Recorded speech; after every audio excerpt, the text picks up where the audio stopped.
Welcome, welcome, welcome. I am so excited for today's panel. Before we get into it, let my panelists introduce themselves, and then I'll introduce myself. This is Brick by Humble Brick, how to build an influential network from scratch. We have two of our three panelists. One of them is having just a couple technical issues. Kate, do you want to start us off? Sure. Thanks, Adam. Hi, everybody. My name is Kate Atwood. I am logging in from Atlanta, Georgia. Proud to be an Atlantan for almost 2 decades now.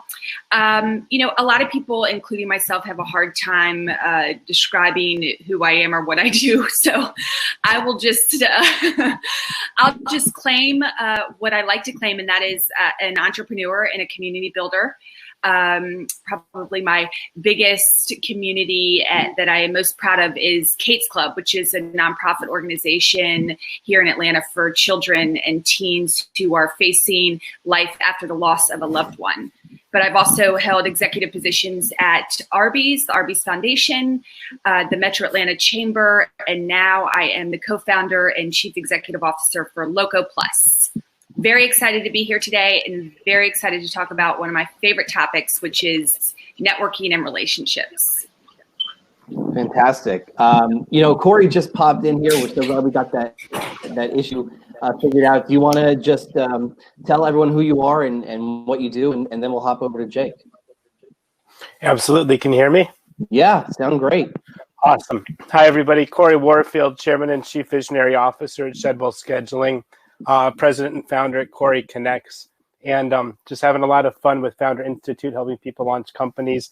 Happy to be here with Techstars, just like Kate, and love what you're doing. I'm passionate about networking and growing, and so just happy to be here, and glad that I was able to make it through with all the technical issues.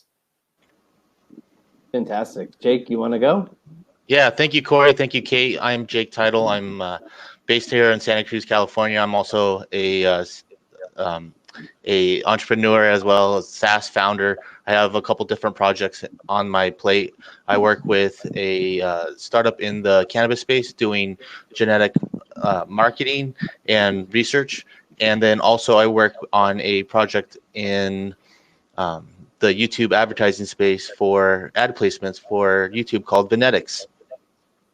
Fantastic. And I am Adam Marks. I am your humble moderator. I'm based here in the Atlanta scene. I'm a tech founder. I have written for Crunchbase News, Mattermark, Startup Grind, and people on LinkedIn probably know me as the 0 to 1 networker or for my orange sunglasses. And I do work with clients. I help people build their networks. I help them get in front of people they want to get in front of using strategies like patience, humility, authenticity, value creation, a lot of stuff that we're going to talk about here today that we're going to really dig deeply into. So, let's kick this off. Let's get this going. I know that one of the things that people always ask me is, how do you get in front of the people that you get in front of? And all three of you are relatively well-known and influential people in your respective networks. So sometimes it can be daunting to reach out to somebody like you or to try to get in front of somebody like you. How do you do it?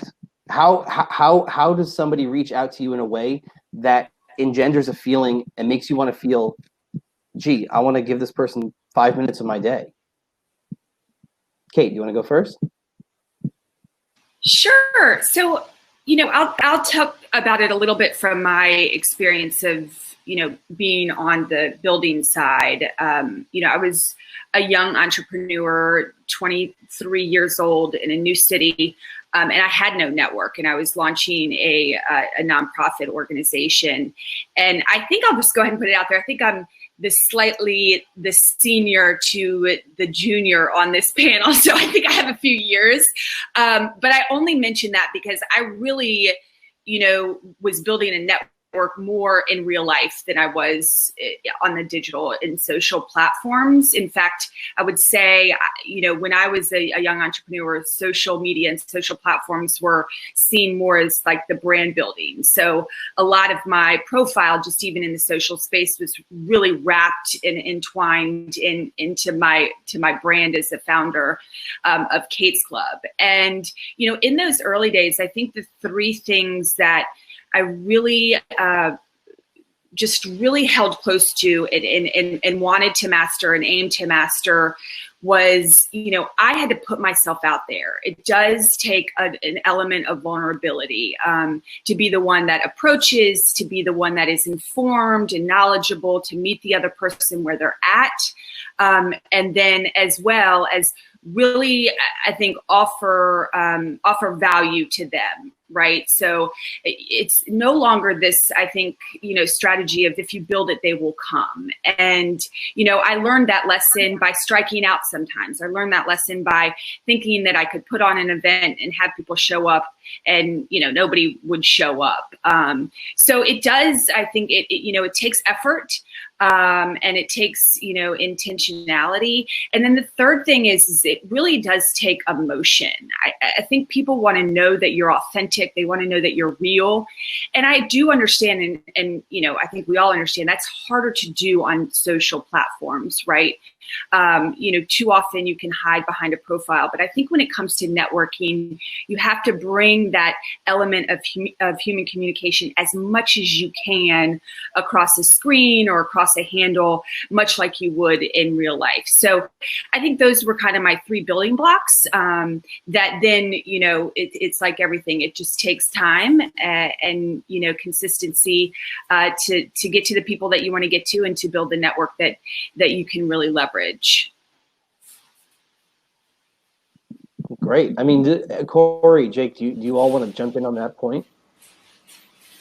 I mean, Kate nailed a lot of what I was gonna really say, but I think the big thing too is as you're going out and you're finding people to wanting to talk to, it's really about finding what who that audience is as you're building that presence, right? It's finding who that target market is and being able to, like Kate said, really add value to that person, right? If it's a helpful link or if maybe it's a video that you can really add to that person as to build rapport. I think the biggest thing is to build that rapport and to see how you can really connect the dots and figure out if there's any business sense or, ways that you guys could do business together. So for me, I'd say it's really about specificity as well. I have so many people every day asking me how they can help me or how they can add value. I don't have time to do that diligence. So for me, when people are specific and I understand what it is that they're likely going to pitch me, that's really beneficial for me as well. I mean, I spent 20 years working in restaurants, building that rapport with every table, whether I was a manager, waiter, whatever it might be, before starting my first tech company 5 years ago. And so I've seen the offline and the online. For me, it's really just all about showing up and being intentional with who it is that you want to speak to. Someone like myself that's a little bit more engaged on social media than some people might be. Adam, to answer your question, how do people get on my radar? The way they don't do it is direct messaging me. That puts them in a pool, maybe a couple hundred to many hundred people that day that have annoyed me with a direct message. I've never once had a direct message inbound that changed my life or was what I was waiting to see or feel. So that's the wrong way. For me, there are dozens of people, at least daily, that find a way to get on my radar by engaging with my content. They might be a second or third connection. They might have found me via a hashtag. Maybe someone mentioned me. Maybe they saw one of the lists that talks about whatever the influential people around the world are in different spaces that I might be on. But that's the way for me. Literally, just go to my post. I post a couple times a day sometimes, and just drop a comment. I will see every comment there. And if they're articulate and if they've told me either how they want to work together, especially if they've done any diligence, they love seeing me on this podcast or featured on whatever it might be. That's all it takes for someone like me. Stroke my ego the littlest bit, know who I am, reach out to me publicly with a purpose, and I'll always lean into that. And I think that's not just me, but I think that's something that I've not only had efficacy with when I've used that outreach to others, but people in my circle that are pretty sought after to get a coffee with or something, typically seem to lean into that as well.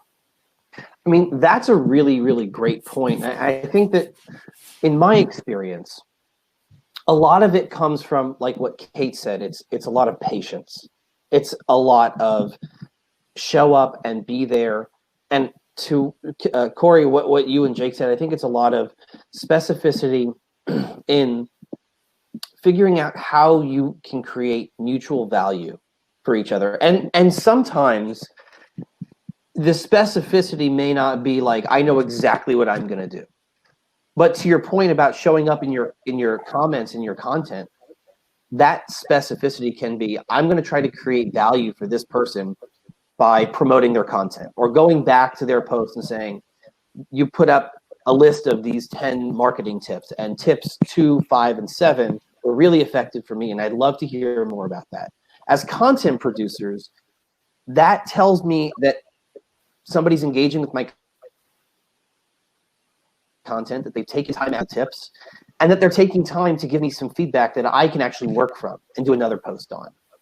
And I think that that is a specific action that people can take that doesn't really require a ton of like self-pitch, self-promotion. In fact, it does, in my experience, it's like doing the promotion without having to do the promotion, and signaling to people, hey, I've taken time out of my day to familiarize myself with who you are, with your brand, with your content, and run with that. And for me, that's been immensely successful. Yeah, and I'll just add too, I think also a nod to, the word, humble and humility. I think it's important to remember when you're in this, you're in an active state of building a network that, we're all, in essence, entrepreneurs, business professionals who are on individual timelines. And sometimes it can just be about a timeline not matching up, right?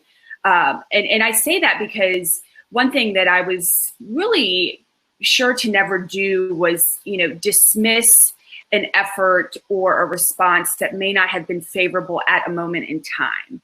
And I think that just allowed kind of, a non-judgment acceptance. I mean, and I hoped that would then people would afford me that same grace, right? So I think just to always keep in mind that, it's not that somebody is necessarily ignoring you because you don't have anything to offer, or,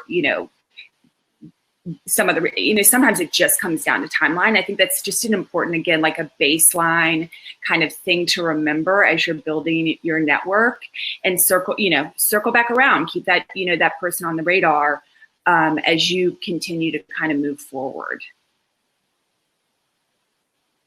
That's a great point. Jake, that's something that you and I talk about all the time, isn't it? I mean, we just had a conversation recently about, you introduced me to one of your colleagues, and you and I spoke about a week or two ago, and I felt apologetic for not being able to read this person's message in the moment, because I try to do that and I try to stay on top. But our conversation was really revolved around like, hey, there's no expectation of time, or at least there shouldn't be. People have lives, and you get to it when you can, and the best networkers recognize that. Absolutely. And another thing too is we're all on different timelines, right? Even though you put a message in one day, you don't know what that other person is like, or what their schedule is like. And if it takes a day or two to get back, or maybe even a week, right? We don't know what that other person's really facing. And so it's good to be that middle person as the connector, in this particular instance. And just saying, hey, look, don't be alarmed, like he'll get back to you, but, just be patient kind of deal. It's something, it's funny because I've had that conversation with all three of you separately, because we're always, as entrepreneurs, trying to work on things together, trying to support each other. I mean, I feel like the best entrepreneurs recognize the people who are their allies and try to support their respective projects. And in a way, it goes to the acronym that always comes to mind for me is ABC, always be collaborating. But it doesn't happen on your schedule. And so, you know, Corey, you and I have been looking to collaborate on something since we met, and it's just, you never know when the right collaboration is going to be. And the funny thing is that I think and I feel that our collaborations thus far have been introducing each other to people, and like that's a fundamentally positive collaboration. It doesn't have to be a specific project with a name. It could just be, oh, you know this person, they should really know that person, or you should really know that person, and that's a wonderful collaboration. I know that's something that you and I talk about all the time. I'm automating that now, literally. Like that's become a big part of my culture, my ethos, and now my offering. Talk more about that. Yeah. I'm curious. Can we know more? Let's hear more about that before we get to some of the questions. Sure. Well, yeah, not to pitch too much, but so what we're doing over at Corey Connects is kind of twofold. We're building a free chat box that does for social media growth what Grammarly does for verbiage and for grammar.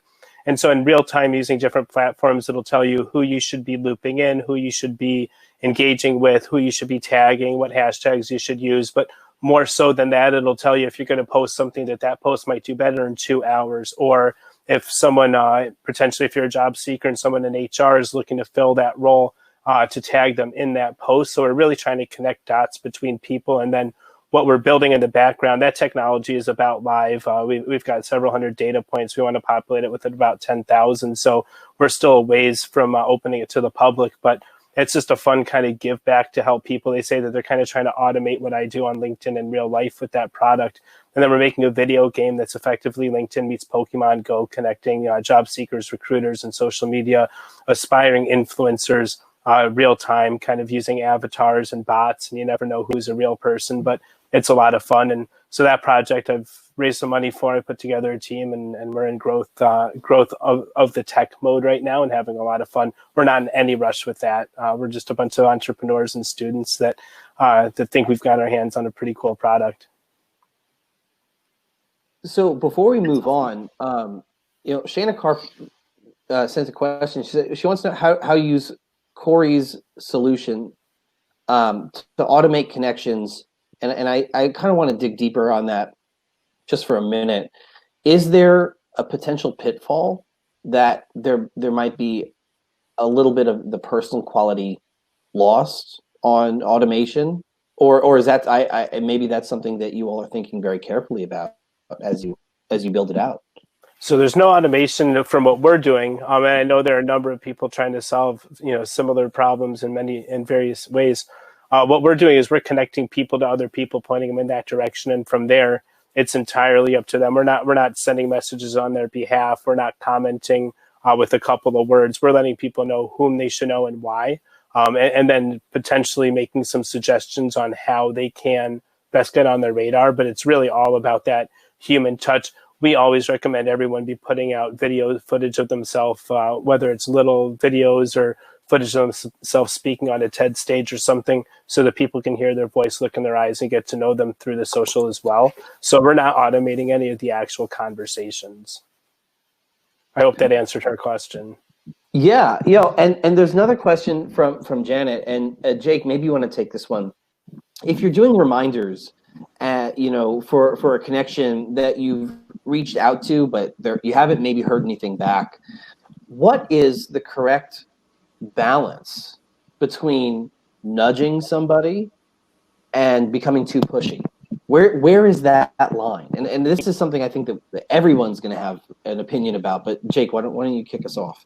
Yeah, I mean, there's, like, for me personally, I usually wait between 24 48 hours if I put a message in and I don't hear back. Like I iterated earlier when you and I were talking about closing that gap of if I make an introduction.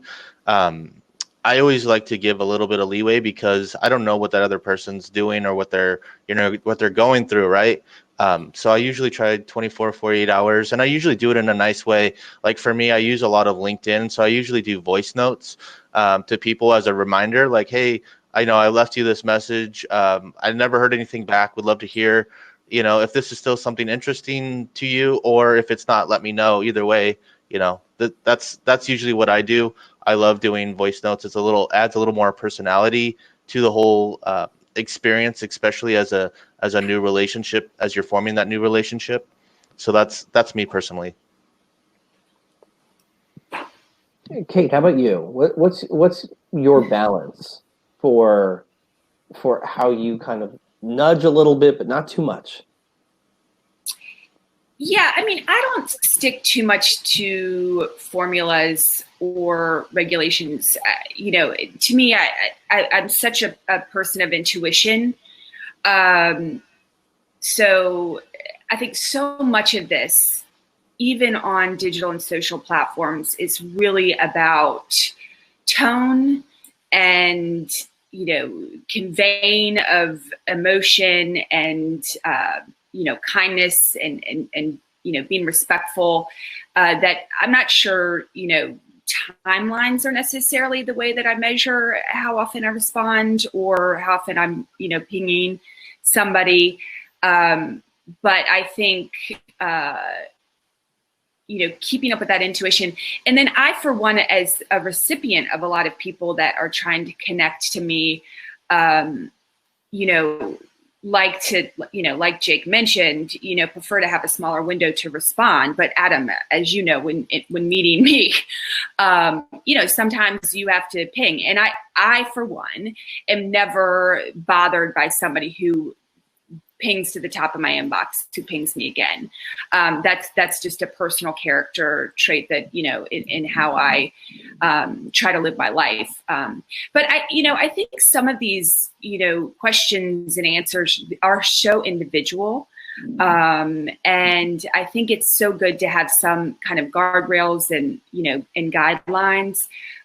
But I think people, if your intent is in a good place and your intuition, again, is to continue to try to add value in this connection or this collaboration, then I don't, then follow up. I don't think that we shouldn't be at a point where we're like mad if somebody is reaching out to us or following up. That's kind of my thing. I think you're right. I mean, I definitely think that it is an individual preference at some point, and I don't think that there's objectively one right way. I think that what you and Corey and Jake are really indicating is that there are a lot of right ways, but there are definitely some wrong ways. And the wrong ways are, if Corey has a preference, the wrong ways would be to not recognize that preference. Or if you have a preference, the wrong ways would be to not recognize that preference. And it doesn't mean that your preference has to match Corey's or match Jake's or match mine. And I think that is kind of where people sometimes stumble a little bit, is there's almost this search for like a one size fits all strategy. And that's just not the case. You have to recognize who you're trying to get close to, who you're trying to learn from. And I think that that's necessarily a part of indicating to this person, whoever they may be, that there's a reason for you to be in their orbit. Because if you can't even indicate to them that you're listening to how they process material the best, how they prefer to do networking, it's a non-starter.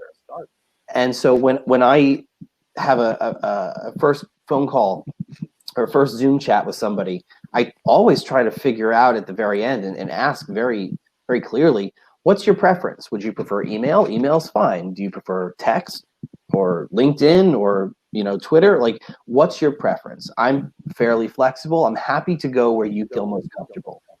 And I think that is one of the main takeaways here, is be flexible based on who you want to be networked to, because people have different preferences, particularly like people like the three of you who are very well known, who probably have people coming at them all day, every day. Yeah, and I think one of the things that I think we talked a lot about when we gathered earlier was just, a sense of enjoyment in the act of connecting. Like I think that's something that maybe has, turned a little bit in this kind of Zoom, world that we're in now, kind of, in the middle of COVID and the pandemic. But I think I always, have enjoyed connection. I've always enjoyed expanding my network and my community. And, like anything, it's always a bell curve, right? There's always going to be a part of the network that I'm kind of trying to get to, and then there's the part of the network that's kind of trying to get to me. And it's really quite enjoyable to be in a position where I can ebb and flow to both of those, through both of those, and that brings me great joy.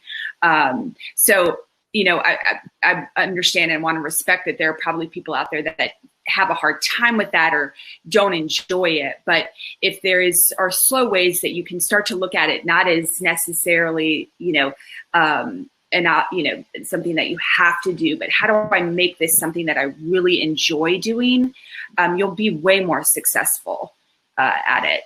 That's a great on-ramp to a question that just came in. Amber Smith was actually just asking about that. What happens when you don't necessarily have an ask for somebody, but you genuinely want to connect with that person because you like what they're doing, you believe in their mission, you enjoy their content, you basically just want to be in their orbit at some point. And the way I like to think about it is, who is somebody who I want to be in their orbit so I can learn from them, so I can emulate parts of their example, so I can bring them value and their network value. And I think it's a great on-ramp to that particular question. Jake or Corey, if you guys want to start that one off. Well, kind of to piggyback on the last one as well, I would simply say to be mindful of people's time. And for me, the way to get in somebody's orbit, find whatever platform they're active on and just start engaging with them. Those likes, those comments really do, from a computer science and algorithmic standpoint, add value to them without them needing to give time back. I'm that guy, Jake. Sorry, I absolutely load the voice messages. I've had days where I've got 50 of them. Sometimes they're 2-3 minutes long. God bless the people. For them, it's only 2-3 minutes. For me, that adds up to an hour of my day. If I'm billing for my time, that's about $1,000, right? Of just sitting there. And then I have to respond to each one. And sometimes if they, left an email address, I probably got 1,000 unopened voice messages that I'll never get to. To me, that's not showing a mutual respect for time. I like when things are really just teed up properly. I can read really fast, but I can't make somebody talk faster on a voice memo. So for me, if I start to see somebody's name uplifting me on my content, if they're starting to like or comment on that or tag me in some other relevant, cool content that I want to see, that name becomes familiar to me. And probably at least half the time, I'll reach out to them at some point and thank them for showing me that support. And now we've engaged in a conversation. Now we can take it a little further. But similarly, Kate, I like what you said about pinging. Ping me too, because sometimes when we're busy, we need that reminder. You might have wanted to get back, but again, Jake, to the whole hey, were you interested or not? Typically, for me, if I'd been on the fence in that situation, I don't like the hard sale or the fear of missing out. So for me, it really is more of if there isn't an ask, especially, rather than reach out and say, hey, I don't want anything except for your time. Well, that was an ask of the time, but to just start showing support, to me, is a way to get those people to lean into you. Yeah, I mean, Corey pretty much nailed it on the head as far as to go back to Amber's question. Just engaging on people's posts to get interest and keep them involved is a great way to get them on their radar, right? To get in front of Corey. Corey made a great point earlier, right? Like he said, not to do direct messages. His thing is he puts out all this content, engage with him there. Get eyes there, and that's how you can get in front of him. So I think it's really about, finding what works for each person. And, there's a lot of people that are putting out great content, and engaging with that is a great way to bring that together. It reminds me of my favorite quote by Maya Angelou, and yes, I am going to pull out a quote, but it keeps circling back, and that is, this incredible quote. She says, "People will forget what you did, people will forget what you said, but people will never forget how you make them feel." And so I think it's just a reminder that all of us are human. And if you enter the picture and you make anybody, somebody feel good, they are more likely to remember you and to engage with you. And I think that what's so important to pull out from that is the underscoring that neither Jake nor Corey nor Kate, nobody is objectively right or nobody's objectively wrong. Everybody has their own preference. And I think that that's what's so oftentimes glazed over when we talk about like networking is there are better strategies that are maybe better strategies for different types of people, but nothing is going to work across the board. And I think that, the strategies that I've found that work across the board are not ones that have to do with particular platforms, or it has to do with patience, right? And humility. And I think that like a great example, Kate, like the way that you and I met is just one of those great stories. And I think that, something we talked about a few days ago, all of us, was how people can shift their thinking and into things do happen. Talking to people does lead to incredible opportunities that you could never think of beforehand. Oftentimes more than you would in theory ask for. And the really short story here between Kate and I was that about a year ago, I saw Kate was tweeting about an event that she was running here in Atlanta. I didn't know she was running the event. It just seemed like something that was interesting, and I was very grateful that she, made it possible for me to come down to this really fantastic event. And my goal at that time was simply to shake her hand. This is pre-COVID. Shake her hand and thank her for the generosity and take a picture. That was the extent of my goal. And if anything more happened from that, it's just icing. And here we are a year later. And I think it's so funny because it was at that event that I met my co-captain for this track, Allie Merritt. And that turned into a conversation, which turned into a running dialogue, which turned into her saying, "Hey, I'm working on this thing with Techstars. I could use some help. Would you like to do it?" Which turned into you coming back to be on a panel with me. And all that happened from a tweet. And all I thought was, what could go wrong? What do you lose by sending a message and saying, "I love what you're doing. I'd love to see if I could create some value." Months later, it's come full circle. And so if there's anything that comes out of that, I hope that people would see like this stuff does happen. There are things that can turn into great opportunities, and it's just like one day they go boom, and you didn't even realize it was on that track. Yeah, and I think it's also, again, in this social world, sometimes you don't know who really is pulling the strings. I think I was promoting the event, but hadn't anywhere indicated that I was the co-founder of this conference, and you were just reaching out for me to put you in touch with whoever was in charge. And I was like, "It's me." I was like, "It was me." So that was an easy a gift that I could deliver. But I think it's also, there's an underlying message there of, just kindness, because you don't know, who really is oftentimes the decision makers as you're building your network, or who will be the decision makers in 5 years, who's on that track. Obviously I'm now keeping Corey and Jake very close to the vest because they are going to. Well, it's funny because a similar thing happened. That's the reason that I became such a heavy user of LinkedIn in the first place. I happened to be in Chicago. I was visiting some college friends, and a friend of a friend said, "Oh, you should know Corey. He's in Chicago." And again, pre-COVID, we met for a coffee, and we clicked as people. We both love punk rock music. We both love startups. We both love building and networking and meeting new people.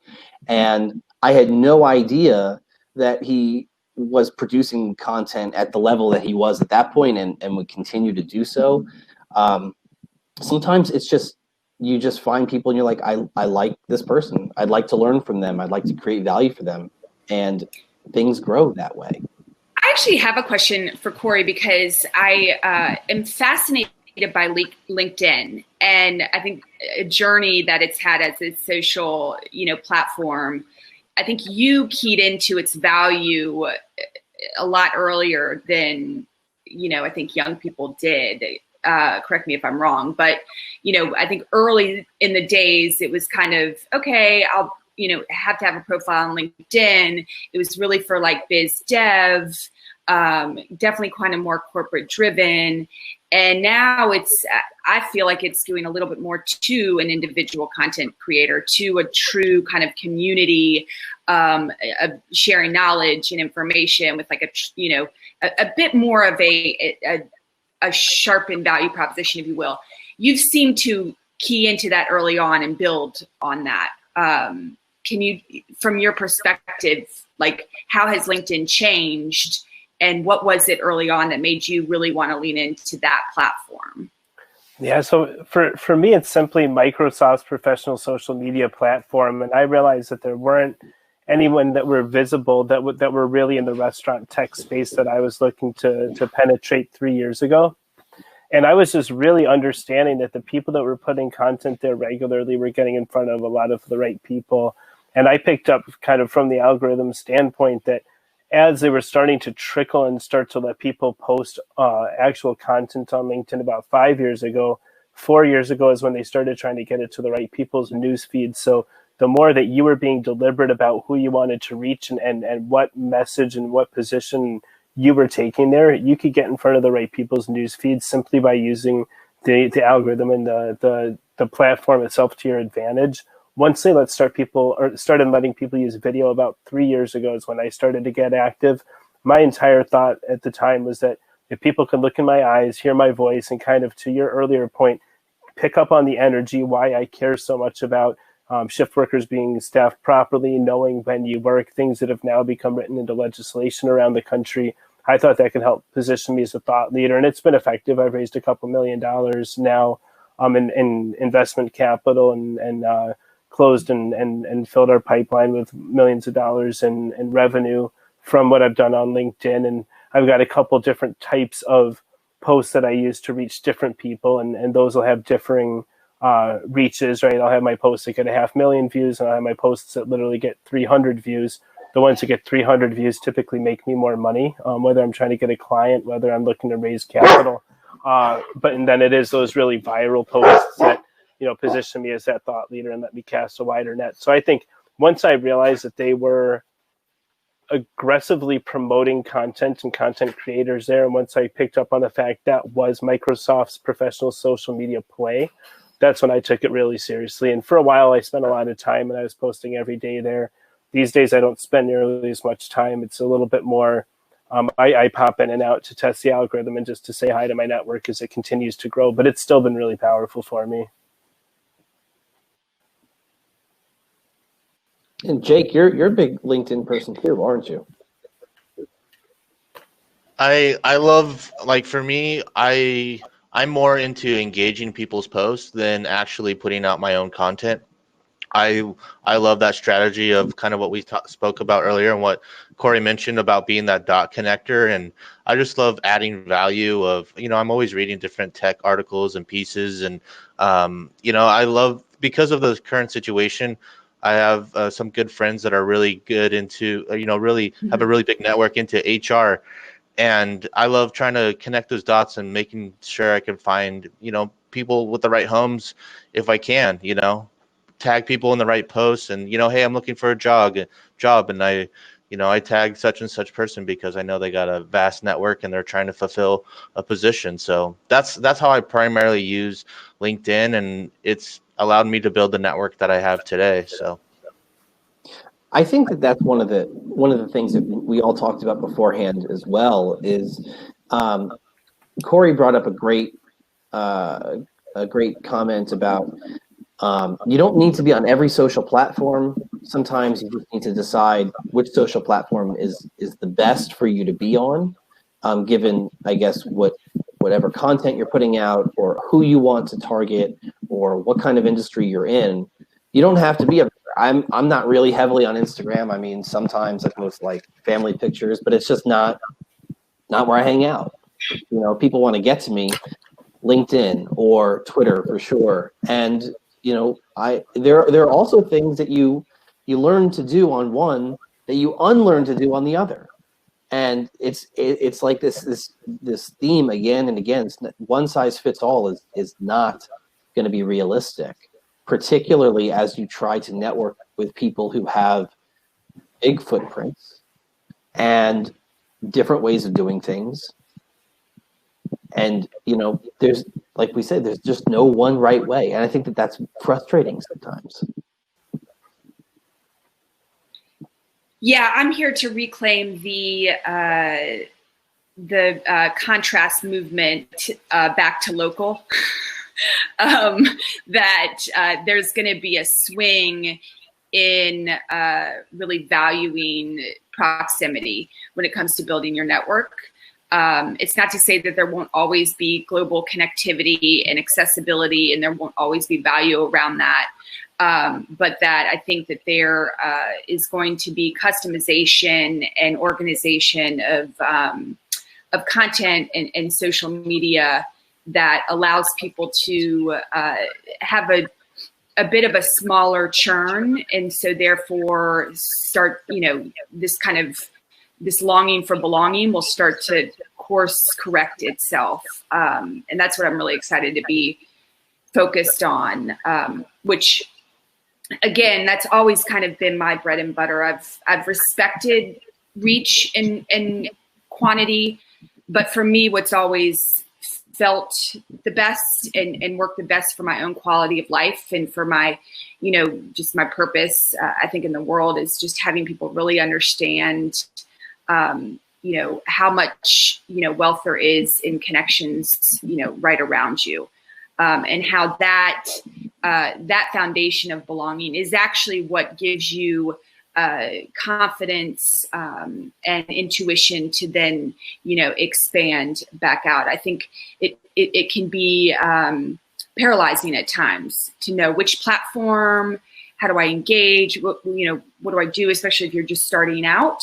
And so really helping younger people understand that, you know, sometimes that belonging comes from just what's immediately around you. And if you can start with connecting there, that will, you know, help you expand. And I think especially in this moment of time when our footprints have been immediately made smaller, and we've had to realize, you know, that we do need to know the people around us. It does benefit us to know, you know, who our neighbors are, and who, you know, is building community right around us. So that's my plug. That's my plug for local. I mean, I think that's a great point about knowing who's around you and taking time, because I know that all four of us subscribe to the notion of rising tides lift all ships. And, you know, I had a really weird experience. It was weird for me about a year ago, maybe a year and a half. There was something that was personal that I, you know, went through, and I posted just on Twitter. I'm going to be a little quiet this week. I'm okay, because I'm normally very active on Twitter. I'm okay, but, you know, good thoughts are appreciated, and I just left it at that. And I didn't tag anybody, and the deluge of really wonderful and supportive comments was really nice. And anybody who left a comment that was supportive, I tried to express gratitude. I'm a big fan of gratitude. For anybody that I was connected to, I tried to send a DM if I was able to express gratitude. And I sent one to this person, and there was, you know, I just said, I appreciate the thought. I really, you know, it was nice to read these words. And the response I got back just absolutely shocked me. She's like, I can't believe that you sent me a DM, a direct message. I said, why? And she said, well, she responds, she goes, you're such a huge influencer and you're so connected to everybody and blah, blah, blah. And I was totally shocked because I hadn't really thought of myself as that. I mean, I just go out, I try to talk to people, I love to connect with people. And I think that sometimes we get wrapped up in vanity metrics, or who's an influencer or not an influencer. I just like to know a lot of people. I like to provide value to a lot of people. And it occurred to me in that moment that, like, wow, here's somebody who I now have to really think about what I'm going to say, because I'm an influencer to this person. I didn't set out to be, but I am. And I think there's a certain amount of power that comes with that. And it's on us, to make sure that power is positive, to go out and say to somebody, you do belong. If you're like not a white guy, you're different race or different gender, however you identify, you do belong. Or don't give up. Entrepreneurship is hard. There's so much power in it, but there's so much power in the humility of recognizing that you can reach people, and you should make sure that that's positive.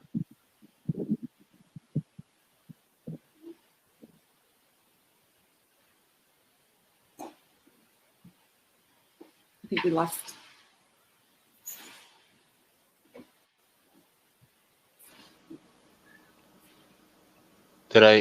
Adam, I think you're on mute somehow. Oh my goodness! Did I go on mute? Okay, good. Oh my goodness! You were talking on mute? you went on mute. So sorry. Oh So God! I you don't about even the know. last sentence. What was the last thing you all heard? I don't even know. We've been watching you for a while.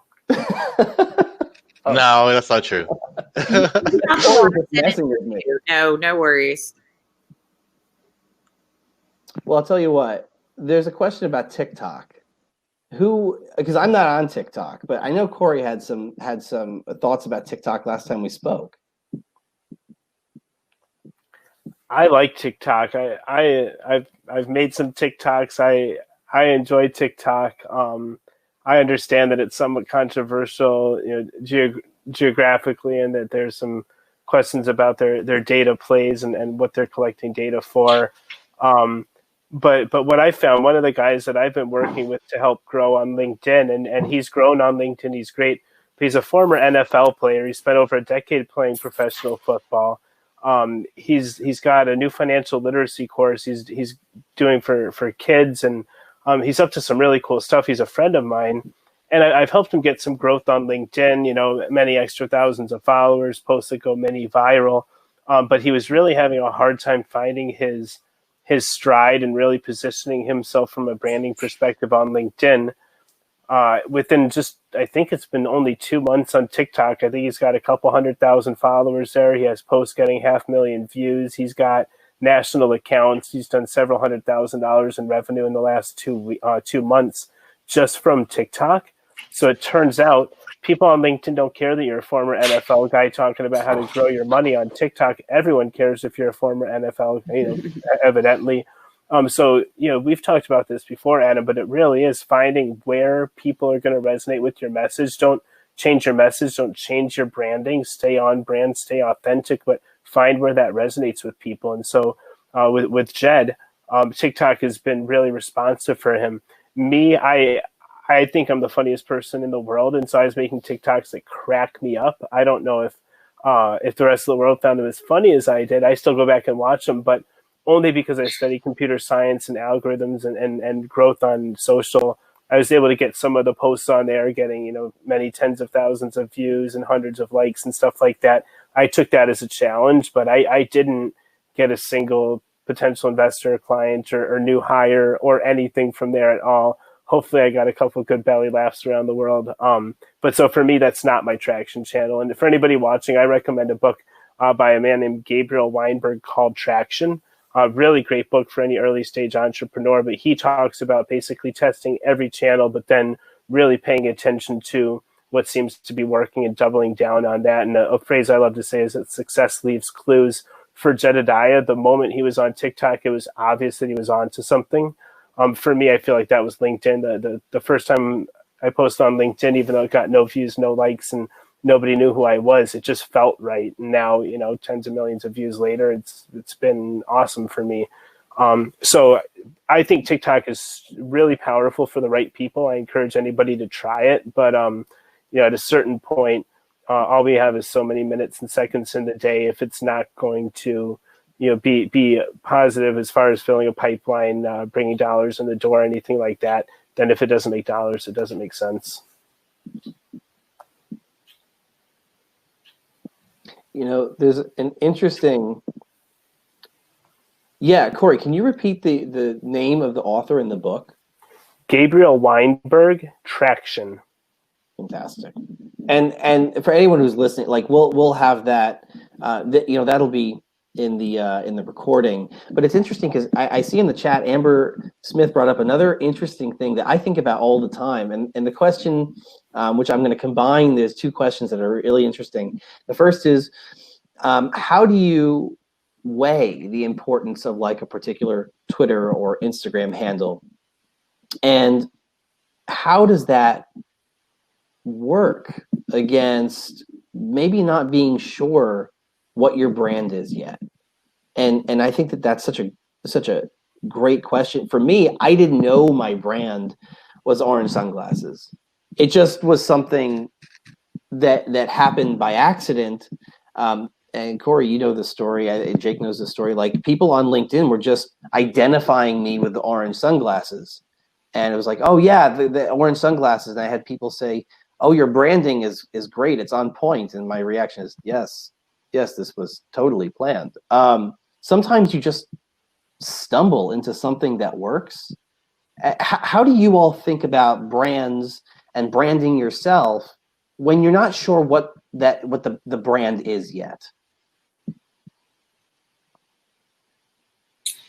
Well, I think, and I think this is kind of important to point out maybe overall in this conversation, is that, there is having a presence on social media to build a network, meaning there's connection and utility kind of in a back and forth. And then there's also a presence on social media that's really about building an audience and a brand and a business almost around what you're doing. So I think to distinguish those two and what your objective is in being on social media is important. I think some would argue appropriately so that we're all individual brands at this point in the game, especially if you're an entrepreneur. I will just say I didn't think about that. I wasn't afforded the opportunity to think about that before I got on social media, because again, I was having this kind of, young entrepreneurial journey while social media platform was kind of just, developing and kind of building up. And so it was a bit more natural for me because my perspective on social media at the time was more that this is a promotional way to connect to people, right? So I think it's way more evolved now. And I think your presence on social media is a brand, whether you have a brand, house strategy or not. I think the more important question is to ask is like, what is your objective in being on social media? And, even further down from that, what's your objective on this platform versus that platform? And like Corey and Jake, they've been able to really identify which one they want to be on. In some cases, you'll need to have a presence on all, but that presence will look different. So I think it is a bit of inventory on what your objectives are, and therefore then where is your audience, and as Corey mentioned, allotting time accordingly to where you're going to have the biggest return and success, I guess I would say. That was helpful. Yeah, I mean, it definitely was, and I know that I've spoken with Corey and Jake's separately, but about the same topics, because we always, with each one, we always discuss parts of a brand that I think people sometimes don't think about as being part of a brand. So like, Jake, you and I always talk about things like humility as being part of the brands that you and I really respond to, authenticity being part of the brands that you and I really respond to, especially a lot of the people whom we've introduced each other to. That's core to what they put out and what those people are writing in their content. And, you know, Corey and I, when we first started talking, you know, I was writing a lot about mental health and trying to find a place where I could talk about those kinds of things. And he and I talked about that, about the importance of discussing mental health and the authenticity there. So I think that that's not necessarily, you know, part of when people think about branding. Sometimes branding is just the, you know, bringing down the barriers to who you are. That can be your brand, or at least part of it.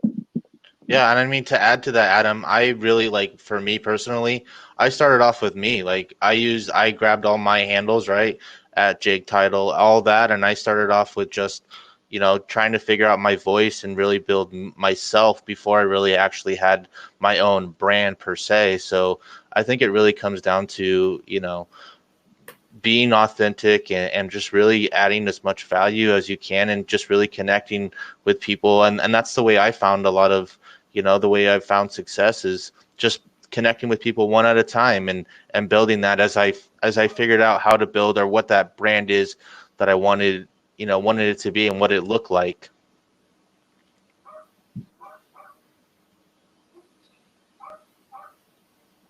Oh, we're losing video? Oh, we're losing video for Kate and Jake, unless everyone else can see them and I can't. We can see I that can. going. Oh, so it's just my computer. It's probably just my stuff going haywire.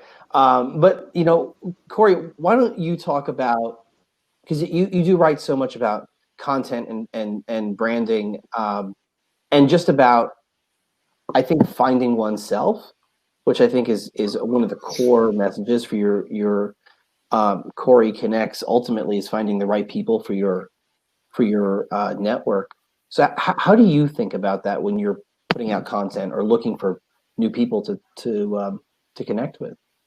Yeah, so the Oracle of Delphi gave wisdom for generations and cultures and civilizations to come, and that was know thyself. I think it really is that important to just know what it is. I mean, Kate articulated it really well, to know why you're there. And just, I think people really resonate towards authenticity. So if you're a jerk, be an authentic jerk. You're going to push a lot of people away, but you'll find people that resonate with that. I think I would rather have someone come across as being a little bit abrasive rather than very humble. If they're truly a bit abrasive rather than a bit humble, I might still need to do business with them. But, you know, rather than think I'm dealing with somebody that's coming from a place of humility or kindness, and it turns out that it's, you know, their only channel is what's in it for me.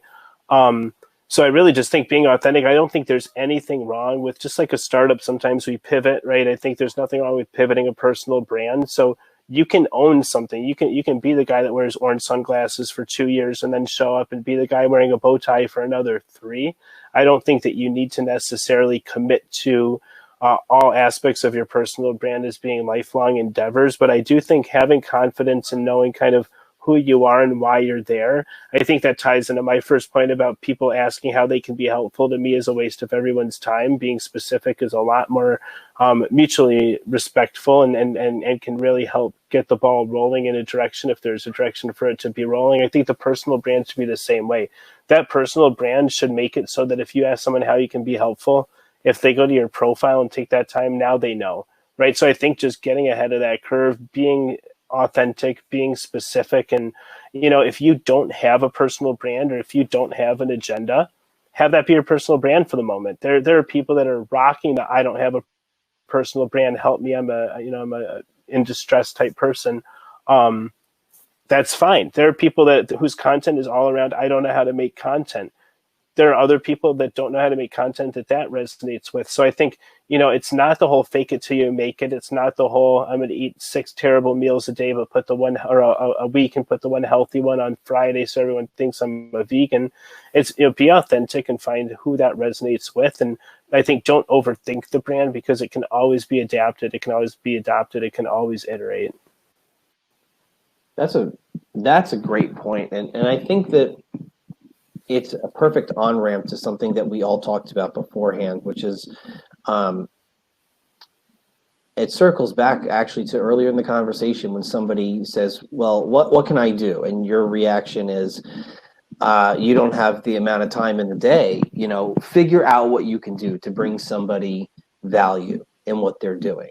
And I think that is a perfect on-ramp to something that Kate said in one of our prior dialogues, which is the point of any conversation when it comes to networking is to get to the next conversation, right? So it's to indicate to that person in some fashion that you are worth their time. So however you do that, you engage with their content, you send them a message if that works for them, you promote something that they're doing, an initiative or something. The goal of any conversation is to not to close, right? Not to pick their brain over coffee. It's to get to the next conversation, next phone call, Zoom chat, whatever it might be, and to start to bring down those barriers to that long-term dialogue. Yeah, I mean, and I will admit that I've made errors in this in my journey, but we all have. And I think it's important to remember if you're the person that shows up and in the first meeting you come with a handful of asks, or even just one ask, that's what they're going to remember you for, right? And so it's and I get it. You're passionate. You're ready to go. I mean, every time that I've kind of made that stumbled on myself, it's because it's come from a good place, but it's also, hasn't yielded, the short-term or the long-term results that I needed. I remember one of the first, executives that I ever met in Atlanta. And I literally was like cold calling CEOs to try to get them to donate to my nonprofit. And I used to joke. I mean, the three, biggest fears in life are death, asking for money, and public speaking. And here I was showing up public speaking, asking for money about death and grief. So I did not have like the welcome, culture to walk into. So when I finally got this first meeting with this CEO, very prominent CEO in Atlanta, I was just like, I was so excited. I remember calling one of my mentors and being like, can you believe he's taking a meeting? He's giving me 30 minutes. I'm going to his office. Like, what do I do? What do I do? I was kind of, freaking out. And she was like, whatever you do, don't ask him for money. And I was like, well, what? That's the point of the meeting, And she's like, no, don't go in there, tell him what you're doing, why you're doing it, why you're passionate about it. And, ask him for, advice. But, don't ask him for money.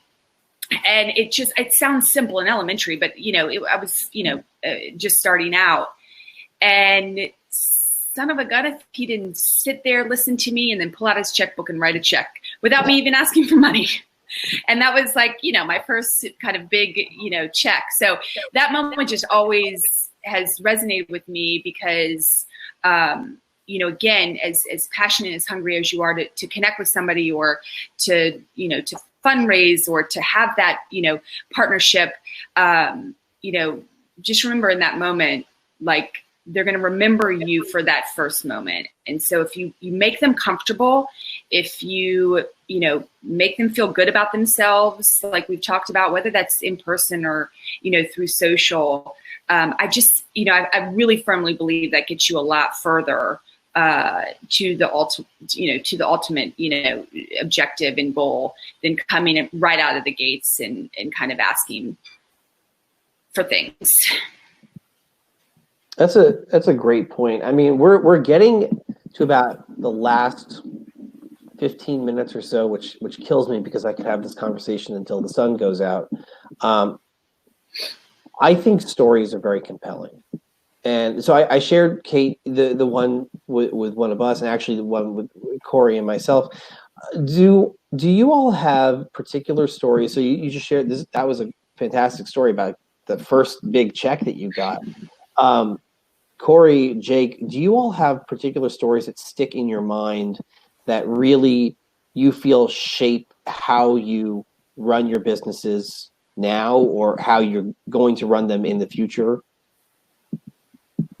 I'll jump into one quickly. I guess just about a year ago, I was at a conference where Jack Canfield, that wrote Chicken Soup for the Soul, was speaking.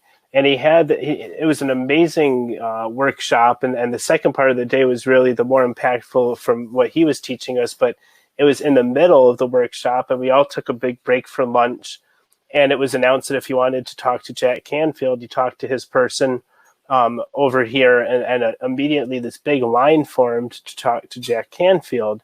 But meanwhile, Jack Canfield was standing off to the side. Nobody was talking to him. So I just went up and started talking to him and bifurcated the line, right? I mean, I circumvented it. It wasn't needed because here I was talking to the guy that all these people were hoping to talk to, waiting in this line. And both our last names end in Field. So he told me what that meant. And I laughed and said we had about the same amount of followers at the time on LinkedIn, but that I was getting 30 to 50 times as much engagement. And it wasn't a pitch, but obviously if he had wanted to hire me as a coach, I would have cut him a sweet deal, kind of a thing. But so then we ended up talking for a bit longer. We've had some chats since then. A friend of mine just had him speak at her event, and they were talking about me for a few minutes there, and that was just a week ago. So we're connected, and that type of relationship. I was watching him speak on the movie The Secret and writing in The Secret, and it was his conference where a lot of that all kind of went down. And I've liked his books and I like his teachings. And then the second part, he did this whole mind exercise, and I felt like he was talking to me because I had just had a conversation with him one-on-one. And so I think the reason that I tell that story is that a lot of times people are looking for that line to go wait in and how to do things right. And I'm a big ask for forgiveness, not permission guy. I mean, why would I go wait in that line to talk to the guy that's standing right here?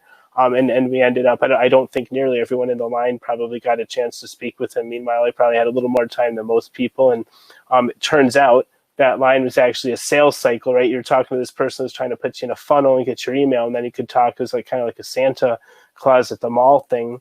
Meanwhile, I made it straight to him, so he didn't pitch me anything, and I've never given him $1. So I think that obviously because everyone I talk to hears about LinkedIn, I can't help myself, so I had to bring up my LinkedIn with him. But that was an in-person, not online way to kind of leverage networking skills. When you know what you want, and you know how to just go for it. Sometimes things work out in your favor. That's awesome. I mean, for me personally, one of the stories that really resonates home for me was how I started in all of this. I was always building computers, and I was just coming online for the first time in social media. And, I was trying to find all those right influencer people. And I met this lady by the name of Kim Garst. And Kim at the time was just building her career, and now she's been in Forbes, listed as top 50 most influential people. But she was just one of the most kindest people that I've ever met.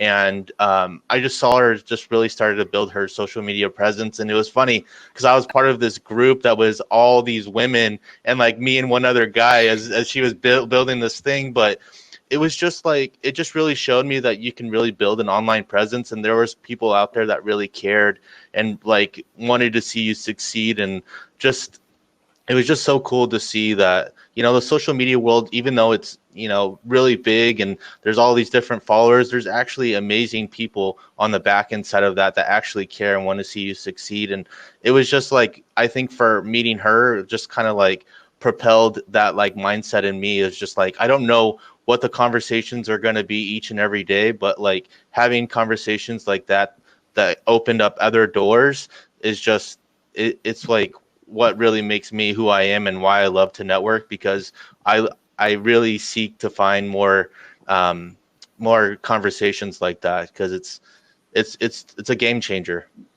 I think that's both of those stories, all three of those stories really underscore something that I tell clients all the time, which is look for the side entrances. While everyone is waiting in line, metaphorically speaking, or quite literally in Corey's case, look for the side entrances. And for me, what's been so amazingly, stupidly successful is stuff that has nothing to do with business. On Twitter, it's I have built a stupid, probably criminal network on the back of Friends clips and Boy Meets World gifs, and connecting with people through shared musical taste. Corey, you and I sat down and we talked about LinkedIn for a little bit, during our first coffee, but we talked about like punk rock for like a good 35 minutes.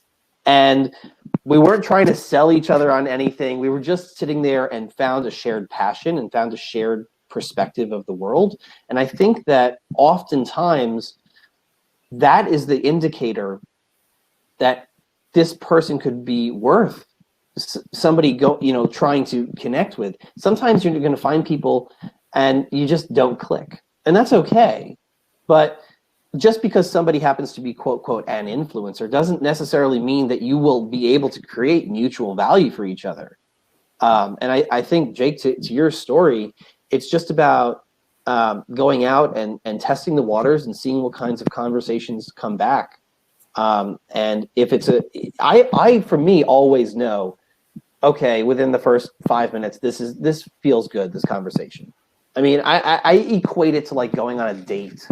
Within the first 5 minutes, if you even feel comfortable enough to talk to somebody, or if you're just on two totally different planets.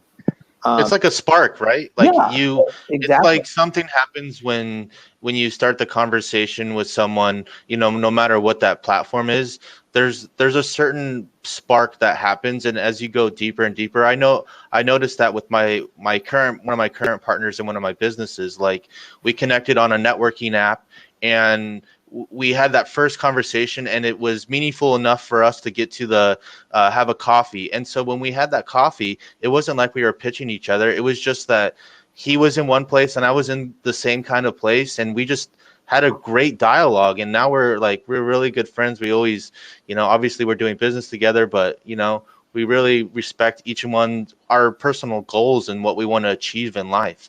And I think that's the coolest thing ever. And and these networking apps bring us all together. I think that's the coolest thing too, is just like, no matter what platform you're on, if it's LinkedIn, if it's TikTok, if it's whatever one it is, it's a place to close that gap and allow us to really connect with people that we wouldn't normally otherwise connected with. Because I have partners in Singapore, I have partners all over the world, and I can honestly say, being here in California, I would have never been able to meet the kind of people that I have without, social networks and being able to have that, the ability to want to network and put myself out there, that vulnerability. For me, it comes back to this idea of non-transactional networking, right? Which is not the same as saying don't do business, right? Business is good, but it's don't try to rush to close the deal during the first 10 minutes of the dialogue you've ever had with this person. It's just see what's there in the water, and if it's a good relationship, if it's on a good track, the business opportunities will present themselves. So we're kind of running out of time, which just kills me a little bit. But let's if you all want to kind of let everyone know where they can kind of follow you, since you're all very prevalent on social media. Kate, if you want to go first, and then we'll start to wrap up. Yeah, I'm on Twitter at Kate Atwood, and Instagram at Kate_Atwood. And you can find me, just if you want to learn more about me, kateatwood.com is my personal website. And the new platform that we're launching is called Loco Plus. We'll be launching in Atlanta. It's the first video streaming platform for local. So we curate content from top content creators across social media platforms around a geographical local market. And should be launching very soon. But you can go to golocoplus.com if you want to find out a little bit more about that. And Kate's Club is my nonprofit, and that is you can find that at katesclub.org. So thanks, Adam. Thanks for letting me be part of this. Absolutely. Jake, you want to go, and then we'll wrap up with Corey? Yeah, absolutely. So the best way you can find me is either on LinkedIn at just my last name, Jake Title, Tital, or on Twitter at Jake Title, Tital. And that's the best way to get a hold of me. And Corey, bringing up the rear here. Surely. So my name is often misspelled, but the proper spelling is Cory. So if anybody wants to find me, I'm Corey Connects, CoryConnects, on virtually every platform. We do have a business page and hashtag people can follow on LinkedIn. And then my full name is Corey Warfield. I've been maxed out on first connections on LinkedIn, but I do follow my followers back. So if anybody follows me, they will see me as a follower of their profile. Shortly thereafter, any other platform, they can find me.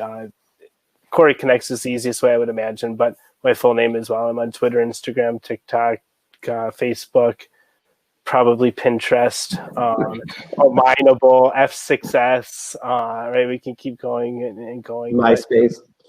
Yeah. I mean, how dare I forget LinkedIn? I'm also on LinkedIn. Clearly, I need to hire Corey or Jake to help me out, but I may be reaching out, guys. So thank you all. So for anyone who wants to contact me, I'm at AdamMarks13 on Twitter, on LinkedIn, probably on every other social platform. I always have the orange sunglasses. It's just on LinkedIn, it's hashtag look for the orange sunglasses. It's hashtag 0 to 1 networker. And oftentimes you can find me in conversations with these phenomenal people and others just like them. So come to me if you want to talk about networking or relationship building or music or whatever the hell else.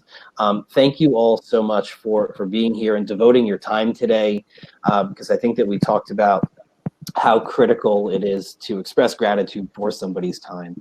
And that in itself is a networking tip. So thank you everyone, and have a great rest of your week. Cheers.